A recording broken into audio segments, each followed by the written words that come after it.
So thank you, everyone, for joining me today. My name is Ayelet Eliezer, and I'm a product manager at Ping Identity. I manage the contextual and continuous authentication and intelligence product at Ping. I'm based off of Israel. So before we start, I want to turn to a question to the audience. How many of you have had your data stolen? Wow, this looks like a very lucky audience, or a very optimistic one. Because during 2014 and 15 combined, almost 2 billion personal records were breached. And I'm sure you've heard about some of these breaches. And it's not going anywhere. Threats are on the rise. And if we take a look at a little bit of history of threats, and we're going to move forward in time, during 2014, you can see that there weren't a lot of breaches, and the size of the breaches, they weren't very large in scale. But as we move forward in time, you can see that we're seeing more and more threats, and they're getting larger in scale. And I want to just drill down into some of the threats that happened during 2016, because I think we can learn a little bit from it.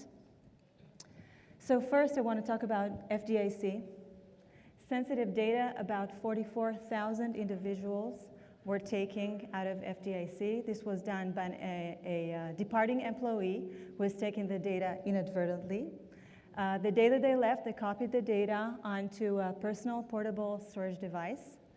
And luckily enough, FDIC had the tools in order to detect that, and just a few days after that employee left, they were notified and they returned the data the following day. Now, this is not a very large in scale attack, only 44,000 individuals. But I think what we can learn from this is that your data is not safe. Our data is not safe with anyone. Even a federal agency is not keeping our data safe. The second attack, which I want to talk about, is the Bangladesh bank heist. $81 million were stolen, caused by a malware which was installed in a Swift software. This was done by an attacker which was able to get into the internal networks and to even install this malware. And this was probably done by some insider connection as well. So as we can see, it's not only the external attackers that you need to be worried about, but also the internal ones, which are posing a threat these days. And the last one that I want to talk about is LinkedIn. Now, this happened in 2012, so why are we talking about this now? The reason is because LeakSource got hold of this data. LeakSource, for those of you who are not aware, it's a collaboration of data which is found online in a form of a search engine. So individuals, people like you and me, we can go online and put our name or social security number or our email and see whether our data was stolen and is found out there. And LeakSource bought the data from over the dark web. They bought the data for just 5 Bitcoins, which is about $2,300. And what they found out is this was not just 6.5 million individuals which were taken, credentials which were taken. That was what we heard about in 2012. This is actually 170 million credentials that were compromised. This means every user of LinkedIn got their data stolen. And what they found out as well is that the data was hashed with SHA-1, and it wasn't even salted. So LinkedIn weren't even taking the most basic security measures in order to secure our data. And something that I heard from my colleague yesterday is that even Mark Zuckerberg's password was taken.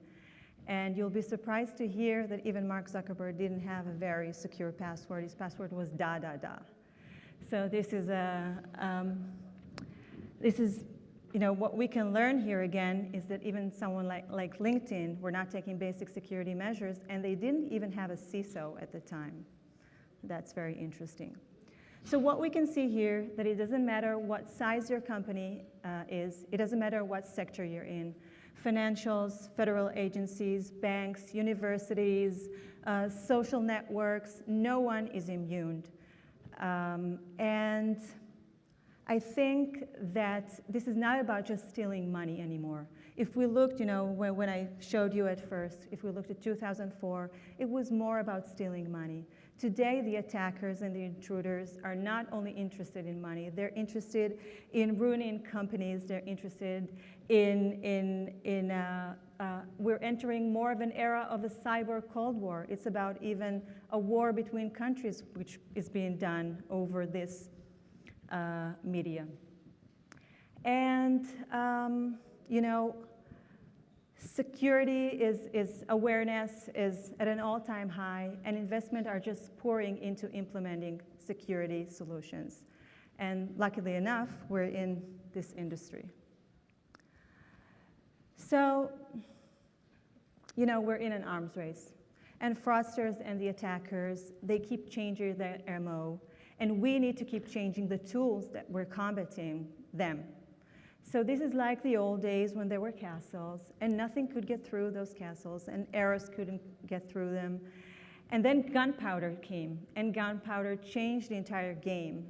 And we're in this same game right now. The attackers and the fraudsters and the new cyber threats and the APTs, these are the gunpowder of today.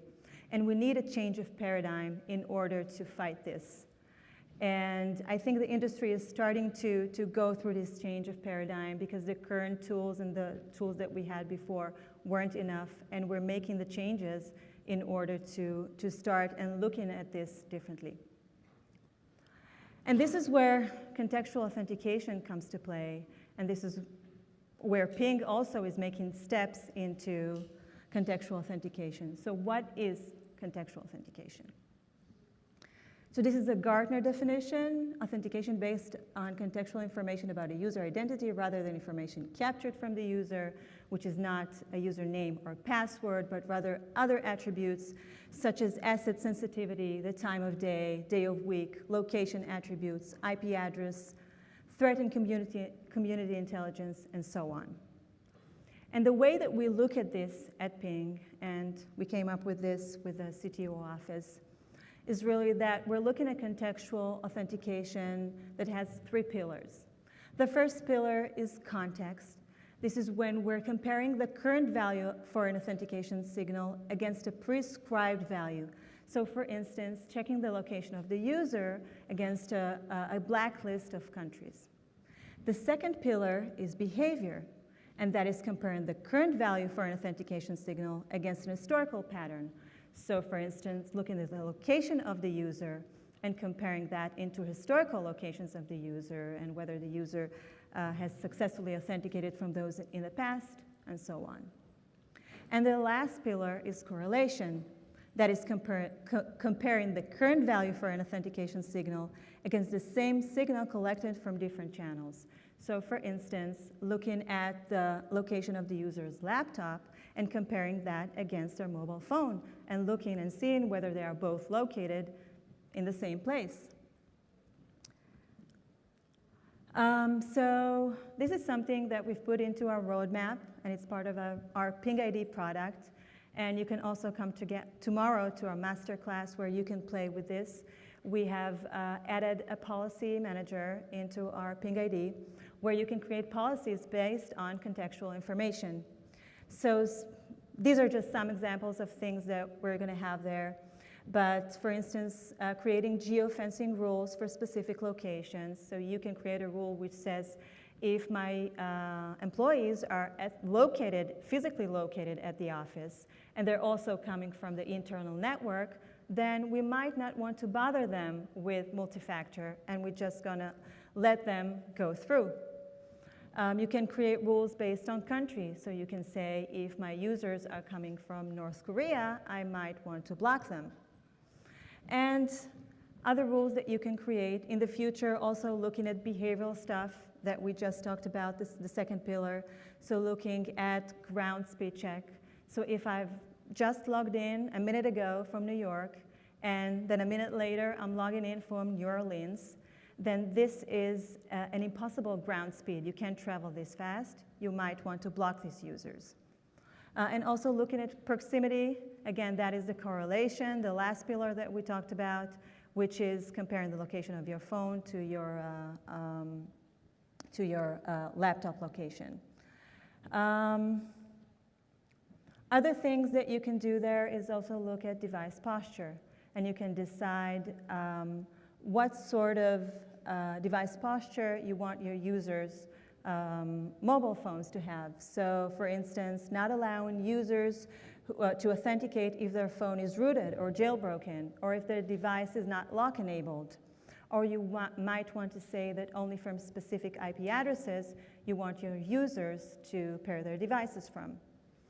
So these are the first steps that we're taking into contextual authentication, and as mentioned, tomorrow you can come to the masterclass and try this out and see how this works. And this is currently in beta mode, so if you want to try this as well and play with it, you're welcome to do so. So another thing that I want to talk about is a little bit also about an authentication taxonomy. And this also helps in order to think how we can combat those attackers. So we can say that we have the active authentication factors. Active authentication factors are those factors that the user is conscious that we're taking this information from them. They're aware of this. It's about answering their secret questions or KBA. They're putting in their fingerprint and trying to authenticate, sticking in their USB token. So users are aware that they're doing this. But then we have those passive authentication factors. And these are those that we are taking about the user, but they're not aware. So stuff like the IP address or geolocation or user agent version. And then there's also walking gait or voice print. And this is stuff that you can take from the user when they're unaware of it. And you can argue maybe that sometimes these can also be active factors. But for the essence of the taxonomy, I think this point is clear. And when looking at this, there are those who are continuous. When we continuously look for those factors, and the context ones, which is just being, we're pulling for those just when a transaction is being made and not continuously. And again, with context, you can also argue that the more you pull for context factors, it can maybe become continuous factors as well. And then there's the direct factors, which are those which we are taking from the user, like the fingerprint or KBA or voice print. And the indirect ones, which are those which we take from the user's device or mobile device or their laptop. So looking at this, again, we're seeing that there's a lot of factors that we can collect. And also looking at this historically, if we look at the left side, this is more, what happened maybe 10 or 15 years ago. We were taking from user more explicit factors, more the ones, like their fingerprints, their answering secret questions, and so on. The implicit factors were a little bit less significant. Maybe we're checking IP address, cookie, user agent, and that's it. But as time went by, and these days, we understand that we need to collect as much as implicit factors as possible, and not to interfere with the user experience. And it's not just about interfering with the user experience, but it's also about detecting those intruders. Because this is like a crime scene. When the forensics investigator, they come to the crime scene and they collect all the information which is there, the more bits and pieces of information that we have, the harder it will be for the intruders to not leave any trail.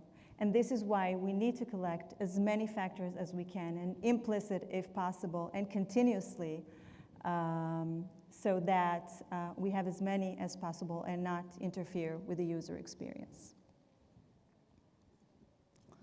So your external threats, your external hackers, these are easier to detect. What is harder to detect is your insiders. And we've seen, like the attacks that I talked about, that insiders today are posing a threat as well, whether they're aware of it or whether they're doing this and they're not aware of it, but they are. And the external threats and the APTs and the advanced threats today, they look like insiders more and more. So the only way that we can detect that is by looking at the behavior of the users and trying to see what is different from the normal behavior. So it's not just about trying to detect what is a bad behavior, but also trying to detect what is not normal for the users to be doing. And we need to understand that even if users have permissions to do something, they might be doing something bad, which they shouldn't be doing. And I want to give you an example of that and what we could be detecting. So we have John. He's a developer. He works usually Monday to Friday, 8 to 5. And sometimes he works on Saturdays and Sundays.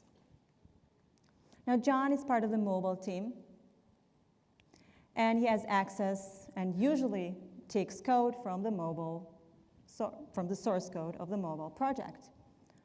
But then there's also the server team. And they usually access code from the source code from the server project. But now we start seeing John, he's trying to access code and take code from the server project. So that should raise some flag. Because John has never done that, he's not doing that usually. So even though he has permissions to do that, it doesn't mean that he should be doing that. And his peer group is not doing that either.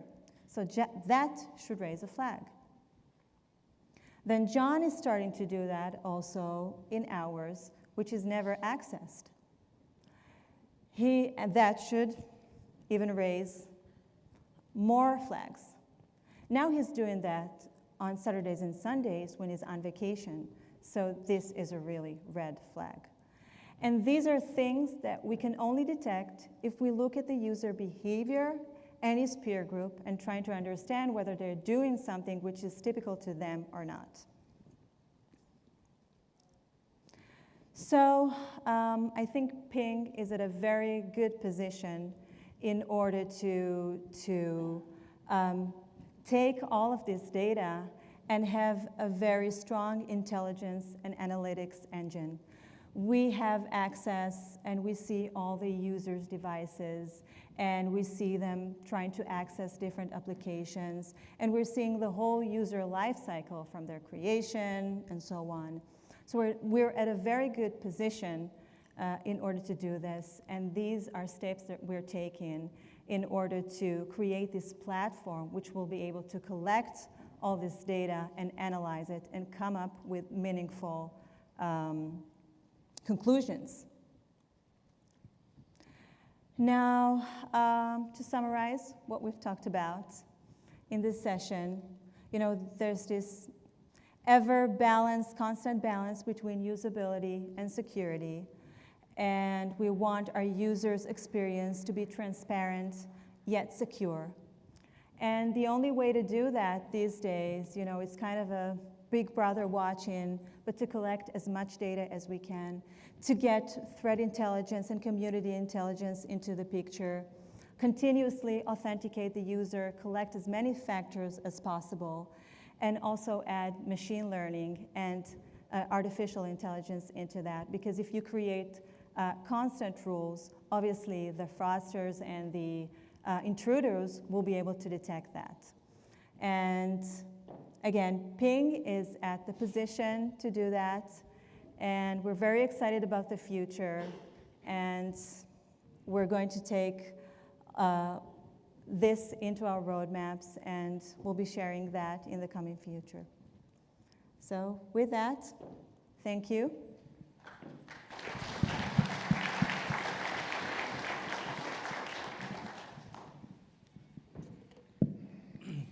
Thanks for this.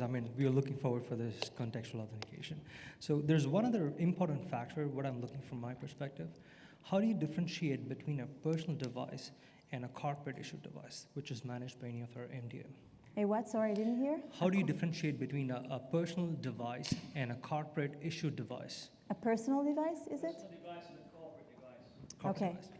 So if you're talking about the ping products, in the future we'll be adding MDM integration, EMM integration, where we'll be able to detect that and see whether that's a corporate device or a personal device.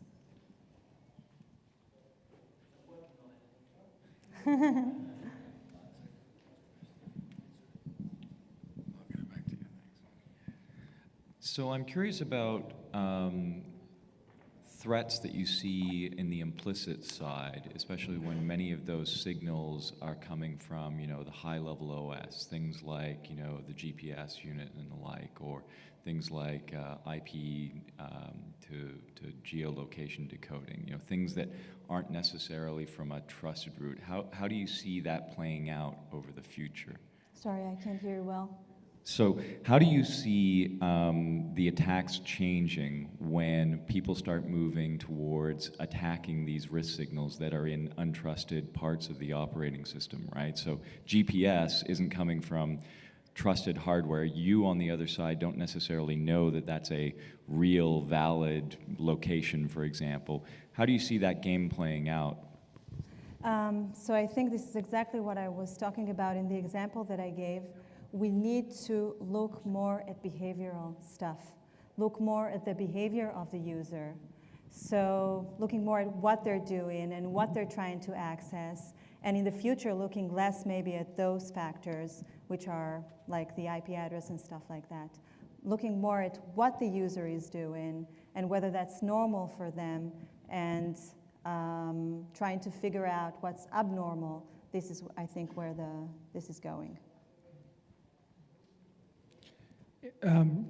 Question with in the geo side of things, have you gotten any experience or feedback from customers on whether or not they're willing to share location information with you, and then also consent requirements from governing agencies? So I don't have any experience with government agencies, but yes, our customers are willing to share that information with us so far. We're collecting the location information through the mobile app. We haven't seen any issues with that so far.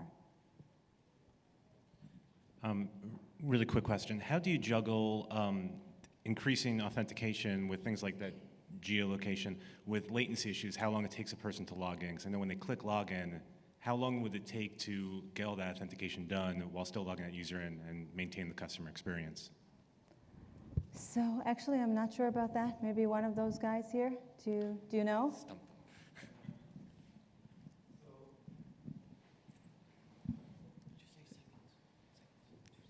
Okay. Okay, so you can come to the masterclass, I think tomorrow, and we are going to demo it, but it takes no longer than a second or two to get the location of the device and to approve the authentication. Perfect answer.